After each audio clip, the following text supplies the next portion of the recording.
Welcome back to the How to Relate podcast. I am here with Ashley Emmons, and we are talking all things confidence. Hope you enjoy this interview, and let's get started. All right. All right. You look so nice. Hey, Yeah, you look so professional and yes. I wore my love keys. They spell love. Oh my God, that's so Yeah. cute. And when I'm really feeling like I need more love, I turn it facing me. And when I'm feeling like I want to give it, I turn it facing out. I love that so much. Wow, where did you find such a gem? My husband gave them to me. What a guy. I know. What a guy. I know. That's so My love cute. keys. Yeah, your love Yeah. keys. Your love keys. My love keys. That's so nice. Thanks. Yeah. I'm so glad that you're here. I'm glad I'm here too. It took us a little while to get this going. Yeah. It's been months in the making. I know. Yay. No, but we're here. We're here. Hey, as I always say, it's always here whenever you need it. Yeah. Taking yoga. Just like yoga. Yeah. So, how are you? How have things been? I'm good. Good. Really good. So we met because you do a clinical consult group, and Lorelai invited me into the consult group. Yes. That's how this all began. Yes. Yes. Yeah, so I run a clinical consult group on Fridays, and there's a group of us who get together and spend time supporting each other and being therapists, because sometimes being therapists is hard. It is a mixture of group therapy for therapists as well as it's such a great group. Yeah, I'm so grateful to have it. Yeah, we love having you there. Thanks. So you have a fun backstory. I do. You do have a fun backstory because how you got into this field is like kind of a fun, wild time. Yeah, so I've done a lot of different things in my life. I'll preface it with being a therapist and coaching is a second career for me. Okay. So I started out as a paralegal working in high-end litigation when I was young in my 20s. And I loved it, but I also realized it wasn't something that I wanted to do forever. Did you think that you wanted to be an attorney at that time? Yeah, I did. Actually, one of the things I thought would have been really cool is to be something called a jury consultant. Do you know what that is? No. Okay. Yeah. So they have jury consultants. Jury consultants are people who come in and support a legal team and psychoanalyze all of the people who come up to be on the jury. And they give the attorneys feedback based on we think this person would be really good for you, or we don't think this person would be really good for you. And they literally watch how the person interacts and then tell the attorney whether or not they would be a good person to be on a jury. So it's sort of your personality testing. Yeah. Mm-hmm. That is and also watching body language and watching tone of voice and seeing how somebody interacts with different topics with different people to see if we think that they would actually land on our side or on a different side. So I really considered that. And then I moved to North Carolina, to Raleigh. I've been here almost 15 years now, which is wild. And I worked as a paralegal for a little while when I moved here, and then I realized that was not what I wanted to do with the rest of my life. So I took a big step back. I actually served in a restaurant for a number of years, and then I went into wilderness therapy. So I found this job because I started Google searching words that were really important to me in the way I wanted to live my life. So I literally searched for jobs by Googling outdoors, adventure, self-growth, things like that. And I came across this wilderness therapy job. So I drove out to Asheville and I interviewed. And the interview was literally a 24 hours backpacking trip with all of the other interviewees to see if you were actually cut out for this. Oh my God. Yeah. Oh my God. Okay, so it was basically this is how it's going to be. Let's see if you can hack it. Yeah. Yeah. Let's see if you can actually. Yeah. Yep. And so I got the job, which meant that I was driving from Raleigh to Asheville every other week. You work 5 days on, 6 days off, or 6 days on, 5 days off. And you're working around the clock, 24 hours a day for 5 days. And then you take the next half week off. And so you work Wednesday to Wednesday. Mm-hmm. Yeah. Okay. And that was what ultimately made me want to be a therapist, made me really want to help people in a new and different kind of way. So I came back. I really wanted to go to Chapel Hill for grad school. And I hadn't been in Raleigh in North Carolina long enough for in-state. And so I decided to take another job, make a little bit of money before I could go back to school. So I ran a nonprofit for a couple of years. And this nonprofit was called NC Leap. I think it still runs today. Okay. And it connected attorneys who were willing to do pro bono work with people who were starting businesses and needed attorney support in like all of the startup paperwork to start their businesses. So I worked with the NC Bar Association, which is a volunteer organization for attorneys, ran a couple of different diversity groups, ran this group, and ran NC Leap. And then we ultimately partnered with the US Patent and Trademark Office. And I expanded the program into multiple states around the Southeast. I eventually said, okay, I'm ready to go back to school. And I went back to school in my late 30s and have been working as a therapist since I graduated. What was the bridge between the NC Leap and doing that to say, I want to go to school to be a therapist? I knew when I was done with the mountains that that was something I wanted to do. Yeah. But I also knew I needed a little bit more financial support to be able to do that. And so I decided to work for a couple of years to build up my own financial base so that I felt ready to go back to school. But NC Leap also, I think, was this bridge between the work that I had done as a paralegal, right? Like working with attorneys and also doing this really cool work, helping people who really needed help. That it hit on different value points for you to say that this is how I want to feel when I'm doing my job. Exactly. Yeah. That I want to feel connected and involved and like I can really see and hold tangible change for people. Sure. So when you were in grad school, how was that for you? Like, because I think that our field has the most, like, this is their secondary career. Oh, really? Yes. And those are high. And I think, Yeah. and the theory is that people get more in touch with what purpose means for them. Mhm. And they, that there's a career, let's say that they do for 10, 15 years. And then they're like, people are kind of going, I want more. And then switching into grad school to become a therapist seems like a viable option to start to live more of that. How do I give back and serve and, all the things that therapists do while making an income? Yeah, I actually didn't know that. I think that's really cool. I was not the only person in my program who was going back to school. I would say the majority of the people in the program were coming straight from undergrad, but there were 2 or 3 of us who were a little bit older. And so that was kind of fun. When I think about it and I think about what I was doing, this was also when I became a yoga instructor. Okay. And so I was teaching yoga while I was in school. And one of the things I did in school was I ran a yoga therapy program for women who had experienced traumatic events. And it was a really neat group. I don't know if you know the farm at Penny Lane. I heard of it. Yeah, so it's a program out in Pittsburgh.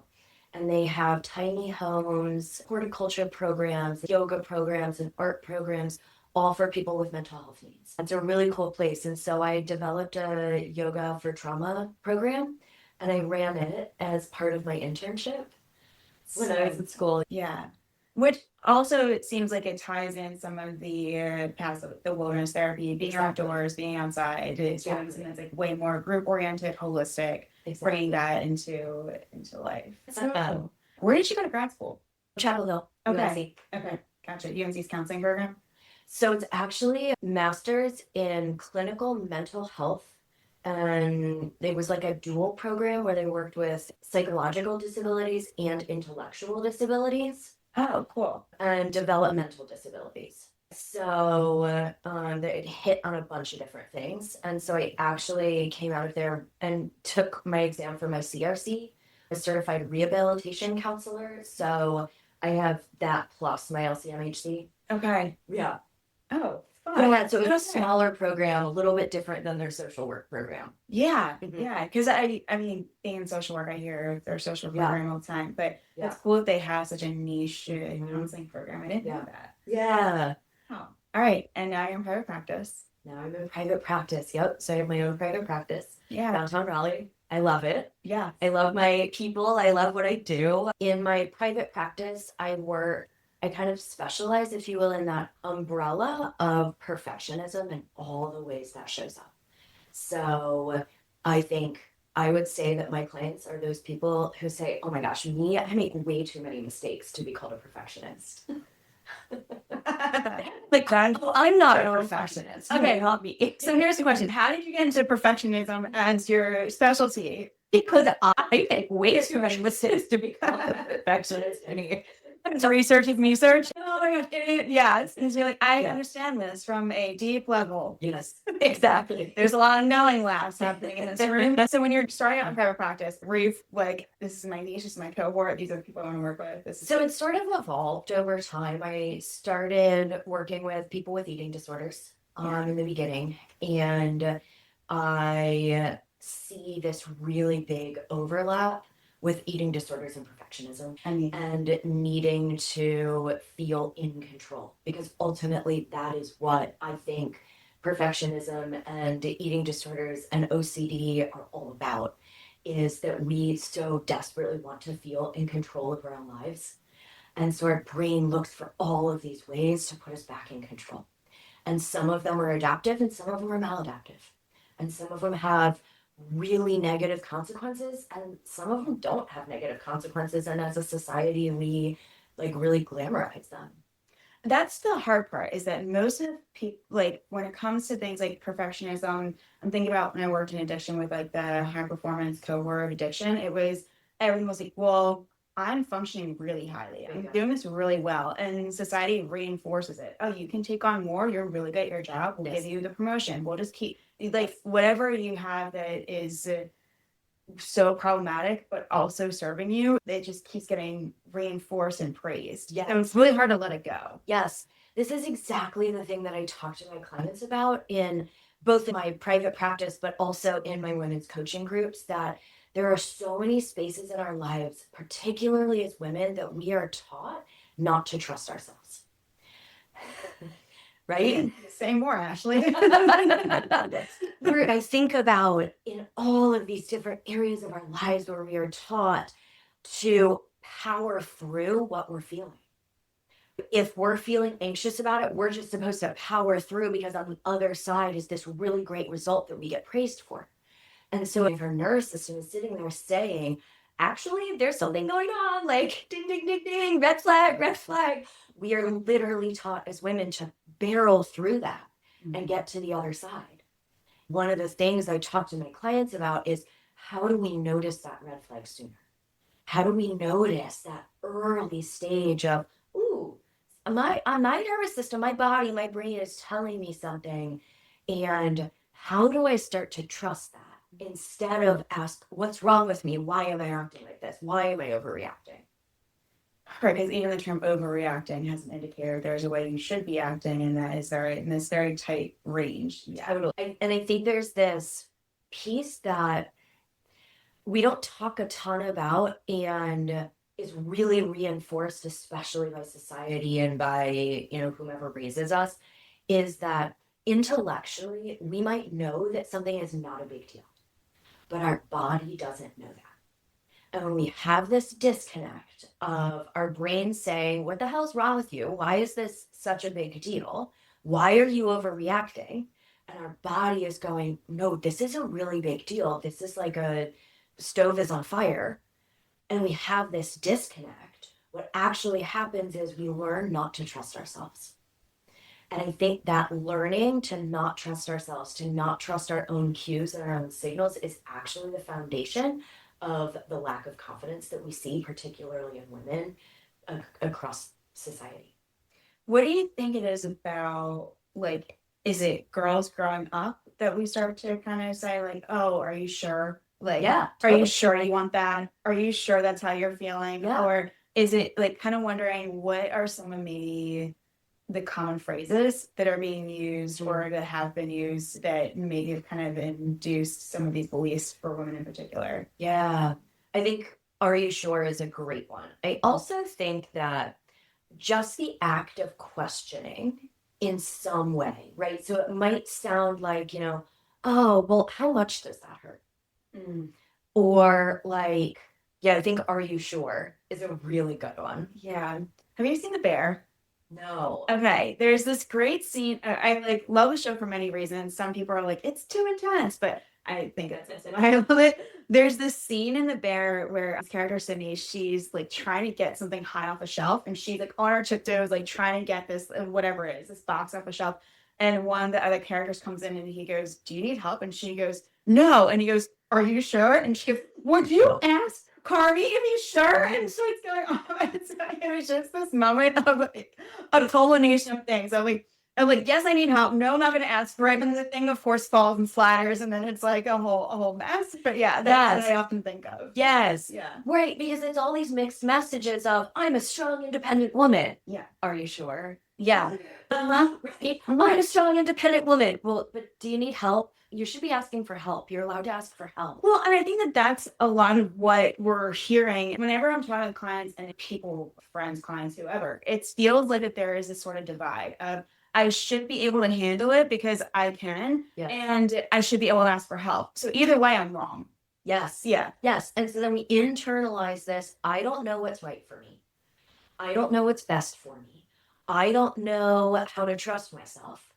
And when I work with my clients in a confidence lens, this is literally the foundation of what we talk about is where is your effort going?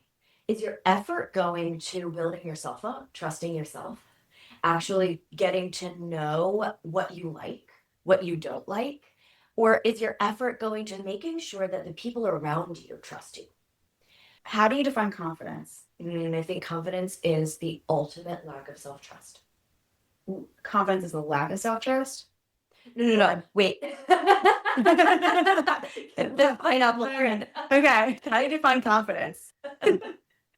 That's actually really funny. You know, I played into this really well. Yeah. Yeah. So I think confidence is the ultimate, true, deep core self-trust. And that the lack of self-trust is actually what undermines it.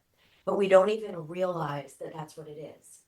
Right? Because so many people, I think, say, well, confidence is, I think if you were to research it, you probably hear confidence is the willingness to try something new, the willingness to be wrong, the willingness to have the wrong answer. Yeah. Bingo. Uh-huh. Yes. Like I think you'll probably hear that from Mel Robbins and Tony Robbins. Anyone who has any Robbins, apparently. Yeah. What actually allows us to be willing to do that?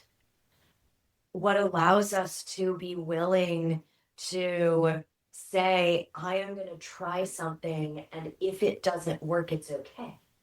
It's actually that sense of self-trust that you will be able to handle it if or when it fails.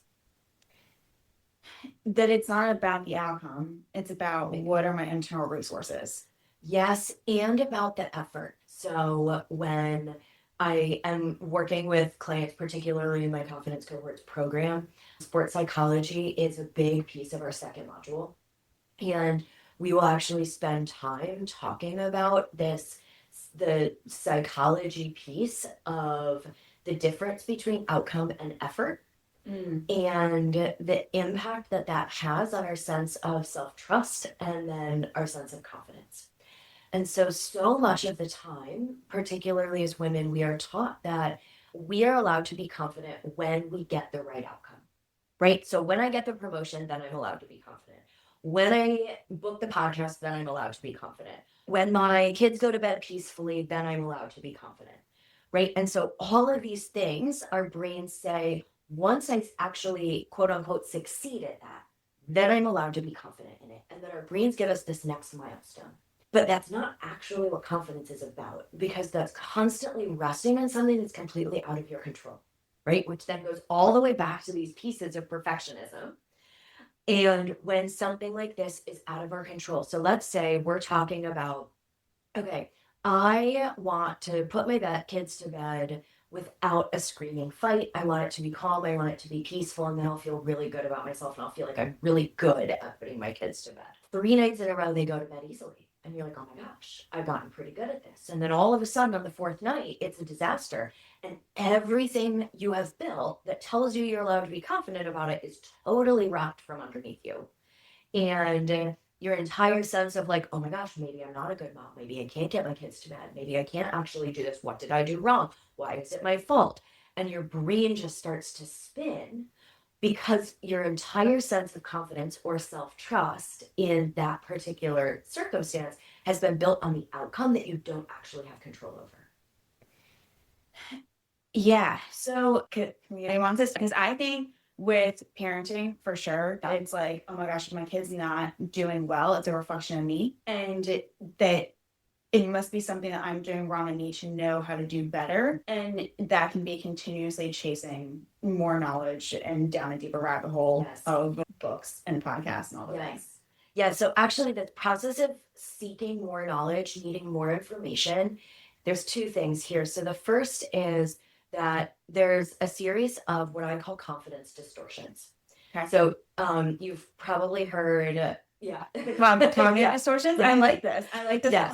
Play on it. Okay. Yeah. So there's actually a series of confidence distortions. And we talk about this in my Confidence Cohorts program. So each of us falls into these confidence distortions traps. And one of them is I need more knowledge in order to be able to be confident about this. I need to read another book. I need to listen to another podcast. I need to get more information. And once I get that, then I will be confident. But what happens is it is this never-ending cycle of info seeking.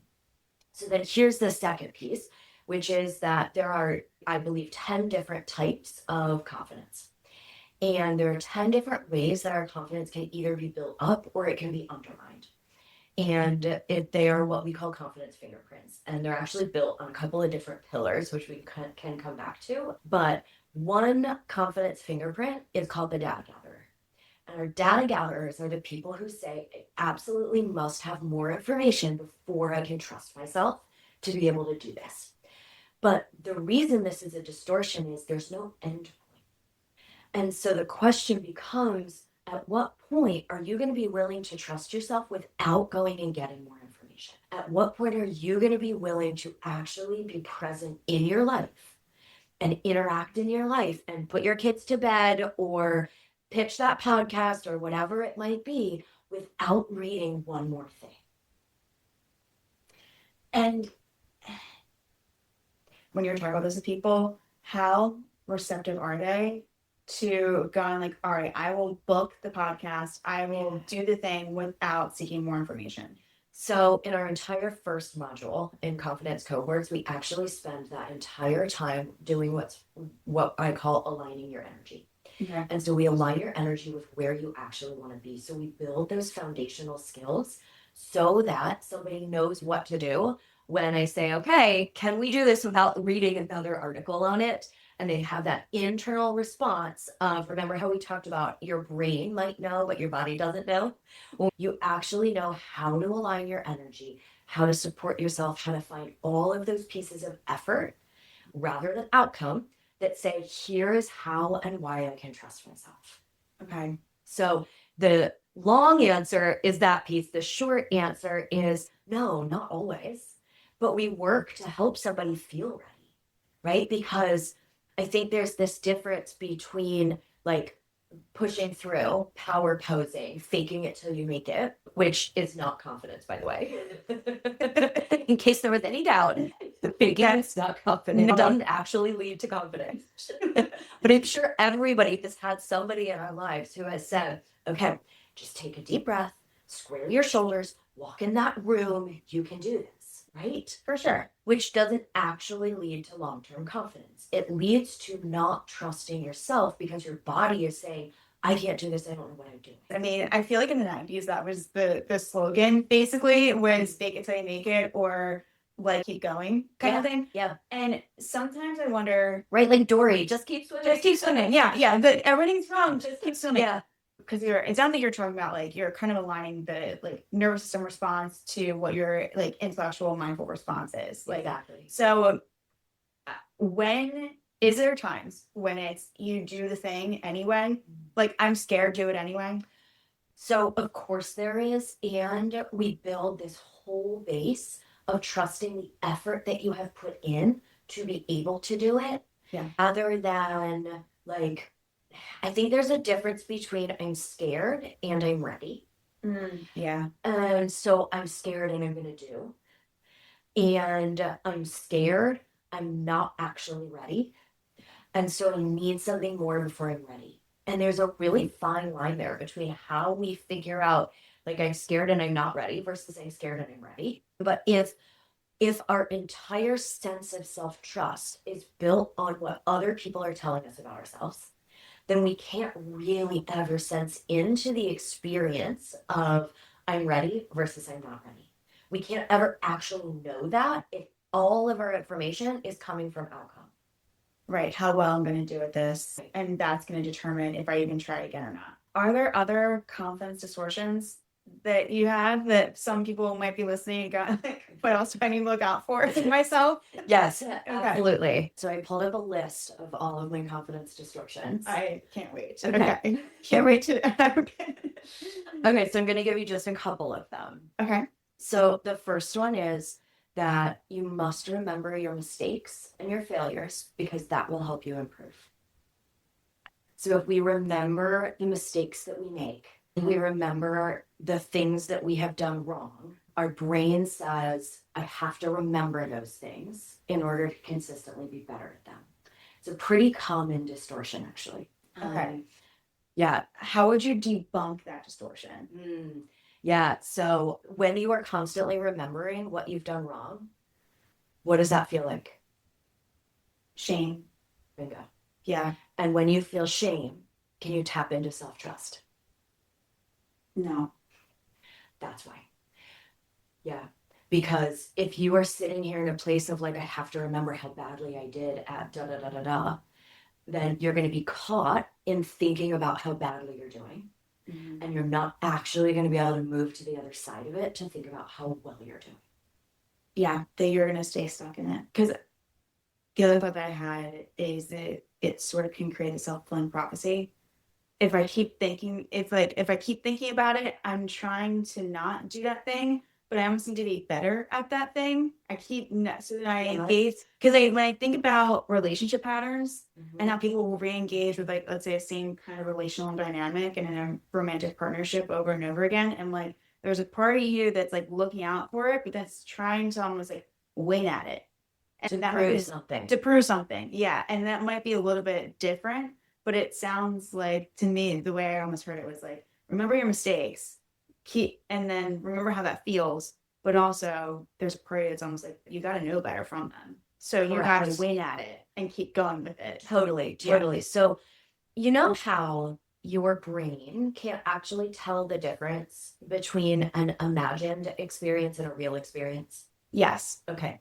And so when we are imagining how poorly we did, our brain doesn't know that to be different from actually doing poorly. Sure. And so we're actually setting ourselves up for failure by getting stuck in this pattern of constantly replaying it and having to prove something different. It's, I mean, again, very similar to like, don't think about a pink elephant. Everybody listening is now going to think about a pink elephant. Yeah. You can't tell your brain not to do something. You can only tell your brain to do something. Mm-hmm. Which is like sort of the technique of, okay, don't think about a pink elephant. And then sometimes I'll counter that with, now think all the thoughts. Then all the thoughts flood in. Like whenever people are like, I can't stop thinking, I'm like, let them all come. Like, let's see what happens. Yes. And sometimes people are like, that feels overwhelming. But a lot of time it's like, oh, I'm not really thinking anything. And it's like, it's giving yourself the permission to do it. One of the things we do in Confidence Cohorts is people actually figure out their own distortions so that we can start to notice them when they show up and be really intentional about responding. Or some of the other ones. I'll give you one more. Always be your own harshest critic to prevent anybody else from being harsher to you than you are. Oh yeah, beat them to the punch. Yeah. Yeah. Like, well, I'm going to tell myself this because then when Brittany tells me how terrible I am, then it won't hurt as bad because I've already told myself how terrible I am. Mm-hmm. But we all do this, is minimize what I tell myself so that other people if they think of it the same thing about me, then it won't be as bad. Yeah. And so that if we are in this pattern of talking to ourselves really terribly, how can we expect to trust ourselves? Where do you think that's coming from inside of ourselves? Like, because I'm imagining this part of us is trying to do something good. It's trying. It's just using maybe a hammer for the strategy instead of like a hug. But I think it's because when we have experienced pain and when we have experienced feeling hurt and when we have experienced any level of criticism all the way into bullying, that this comes from a very clear protective place. right. And that our brains want so much to just protect us and not have us feel hurt. So then what happens is actually we don't trust ourselves to handle, manage, and navigate her. And when we don't trust ourselves to manage and navigate hurt, then we actually can't ever step into being confident. then it's eroding our self-trust. Yeah, completely. Yeah. And it sounds like that there are patterns that you see with people when this is happening. So if someone's like day-to-day life, how might this be showing up for them? There are so many patterns. The first one that came to mind for me is the pattern of doing everything like it's an emergency and urgent. So this is a little bit different than like I have to tell myself all the really horrible things about myself in order to be okay. But I think this kind of steps into like this other area that I think a lot of people will resonate with, which is that from the moment we wake up, everything in our lives has to be done right now. And if it's not done right now, then it feels really uncomfortable. And so we get in these patterns of like constant urgency and discomfort with being able to just tolerate things not being done or tolerate like slowing down a little bit. And I think that, I mean, I don't know. I know lots of people, I myself will clean my kitchen, like, scrub the counter so hard and so fast so I can get to the next thing because I need to, I don't know, sit down and watch a show. And so then we actually aren't able to tap into how we are feeling and in a way that trusts how we move through the world. Right. And when we don't trust how we move through the world, then we don't ever land in this place of trusting ourselves. And so then we get stuck feeling like an imposter in our own lives. And like we're just going through the motions. And I mean, I'm sure you have felt this. I know I have felt this feeling of like being on autopilot sometimes. And that feeling of being on autopilot is this really silent disruptor to confidence. Because it's mindless. Partly because it's mindless, but also partly because we aren't actually taking the time to notice all of the little places where we're doing a really good job in our lives. Like all of those places where we are actually doing a really good job just completely get bypassed. What we focus on becomes our reality. And if we're constantly focusing on next, better, more, why we're not enough, Right. then we're going to create that reality for ourselves. Exactly. Yeah. Exactly. And so, when we're doing this work, we want to look at like actually where are these tiny little places in your life that you are actually doing a really good job. And some women have a real resistance to that. Like, oh my gosh, no, but I shouldn't highlight those things. And it can feel really hard. Yeah, I think there was, again, I don't know what wave of parenting this was, but it was that we don't want our kids to be entitled or narcissistic. So we need to make sure that they know that they're not that great. And I think that became sort of like a insidious narrative at a young age for a lot of people, because it was like, let's tamper down our expectations, or let's tamper down the like, okay, we can be excited about the A, but remember, you have a test coming up, you still have to study for it. Like, yes, that kind of celebrate the wins in a dose, but make sure you totally remember all your mistakes so that you don't make them again. And we're going to double down on that. Bingo. Or we go into the confidence distortion. And we got those roots. right? And that's exactly what it is. You have to remember that you are great, that you aren't perfect, because that's the only way you're going to be confident and move through the world. Yeah. And I think, again, what's hard is that it works. Well, what do you mean it works? In society, it works. In what way? Because if you always have to strive to do more and be more, you're going to be like, I got to work extra hard. The company is going to be like, yeah, you should. Thank you so much for that. You get promoted. Thank you so much for that. You get the next thing. Yes. Like this idea that if you work hard, you're going to get what you want. And if you always feel like you're not enough, you need to work harder. Yes. So I think that it's this trap because it looks like, hey, there's going to be the pot at the end of the rainbow. But we don't ever actually get there. Yes, I think you are totally right.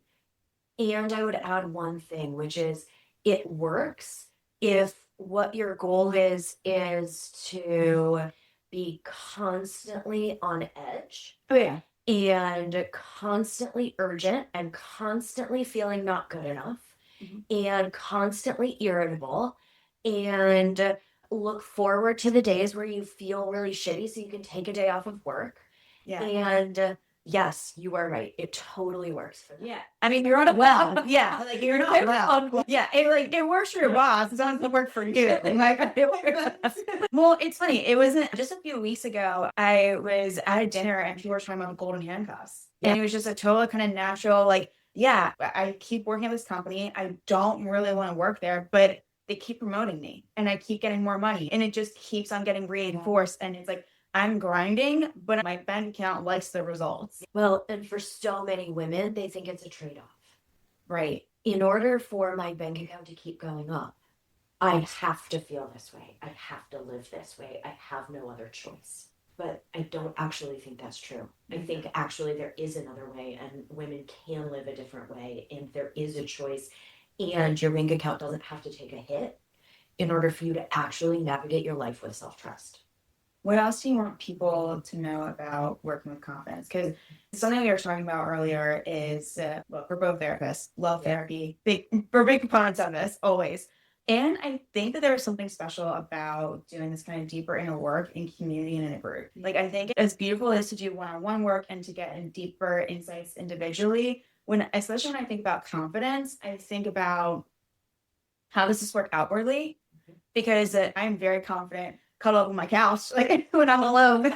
So I'm confident there. But I'm not confident, let's say, in the other areas when I walk into a room and I know no one, type of thing. Yeah.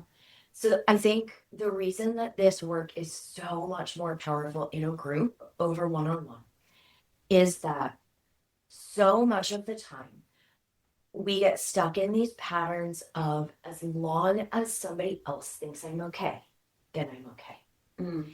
I can't tell you how many women I have talked to who are like, and I'll say, well, how are things going at work? And they're like, well, I mean, my boss told me I was doing a great job. I'm like, right, but how are you feeling? Well, I mean, I think I must be doing pretty well. And when our entire experience of self-trust and confidence is based on how other people relate to us, then we actually don't form it internally. Yeah. And so when we are building one-on-one confidence, what happens is we actually don't learn how to relate in community to how do I both trust myself and be with another person who is actively experiencing me. Yes. Does that make sense? 100%. I see in couples work all the time. If intimacy is intimacy and confidence is trusting within, and I don't trust myself, I'm outsourcing it to how you make me feel, then I'm going to wind up resenting you if I'm not feeling how I think you should be. And what I watch in the groups that I work with is we will have somebody come in and they're struggling with this, right? Because they have some narrative that they're supposed to be extroverted and they're more introverted. And they come into a group and they start kind of experimenting with this idea of self-trust and how to put themselves out there in a way that really works for them. And the group holds this space for them to experiment with themselves in this really incredible and beautiful way. And they go, oh my gosh, maybe I am okay. Maybe I can trust myself. Maybe I can be confident exactly the way I am. That is beautiful. Yeah, it's a really, really incredible thing to witness. Well, I can imagine that doing this in a group dynamic, I can imagine it be so healing on a deeper internal relational level for someone. Yes. Yeah, I actually saw this. I don't know if it was like a meme or a reel the other day that was like people who are anxious, and it had, somebody going about their business and doing their own thing. And it was like people who are anxious in front of other people.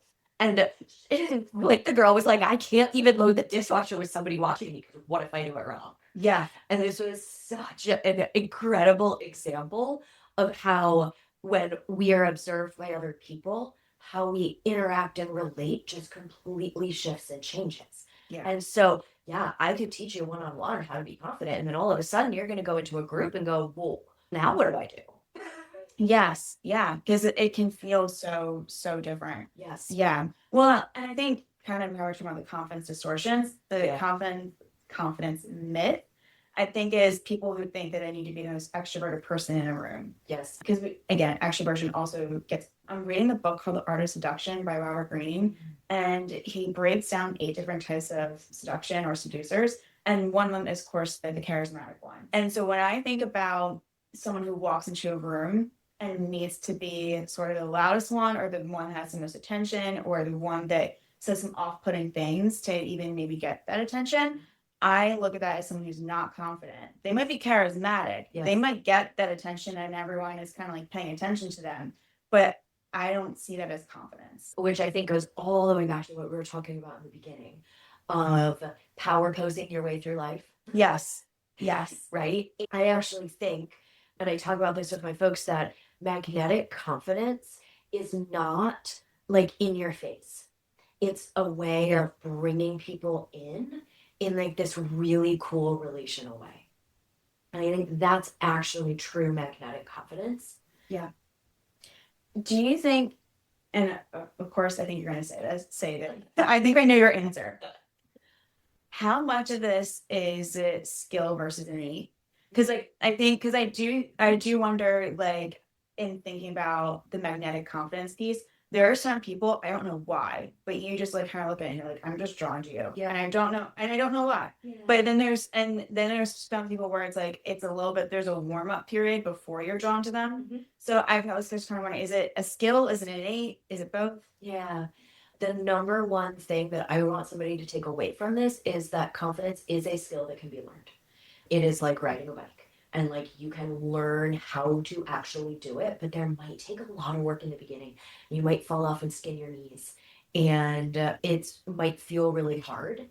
I think there are so many factors for why some people trust themselves and why other people don't. And there are literally millions of factors, but I think that every single woman can learn how to trust herself. Anything that we didn't cover that you want to dive into? I don't think so. I feel like We touched on like so many pieces, and Yeah. I feel like that's so fun. yeah, I love this work. Yes. So you have something special coming up. I do. On December 18th, I'm running a free holiday workshop, and it's on Zoom. You can access it from anywhere, 90 minutes. If that's something that you are interested in, you can reach out to me, find me on Instagram. It's at _Ashley Emmons _. And that would be like this really great place to come and interact with me. If you're thinking about your own confidence journey, we're going to apply this really specifically to the holidays. But it would be a great place to just come and, get to know me and interact with me. If somebody feels really like they struggle at the holidays, they find that, I don't know, when they go home, they feel like a younger version of themselves. But obviously, like, who doesn't? I think we all kind of do that a little bit. That would be a really, really great workshop to attend. Amazing. And yeah, there's a saying, just when you think you're enlightened, go spend a week with your family. It's a Ram Dass quote, I think it is. So yeah.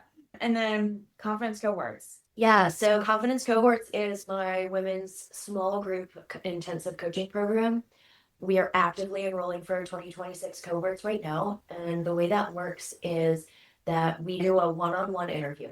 And everybody who is interested in cohorts is applying right now. Applications are open, and you can find that at confidencecohorts.com. And I read all applications myself individually. And then we do a one-on-one where I learn a little bit more about you and your experience with confidence and self-trust and kind of what's going on for you, where it's showing up right now. And then we handpick different cohorts. So we have groups of between 5 and 10 women, never more than 10. And we really intentionally pair people together who we think are going to support each other the best. And Confidence Cohorts is just a really, really incredible program where women have just experienced like this amazing transformation. So if it's something that anybody is interested in or thinking about, I would love to hear from somebody and talk them through it. That's amazing. How long is the cohort? Yep. So it's a 6-month program, but we also know that particularly women these days are just so overloaded and busy. So we have the program structure so that the online video modules drip out at really intentional intervals so that nobody is stuck with like, oh my gosh, I signed up for this program and now I have 27 hours. It's not 27 hours, but now I have all of these hours of video to go through. You to feel really held and really contained when you're in there so that you're like, okay, this is what I have to do over the next couple of weeks. That's it. And you're not overloaded by like what comes next.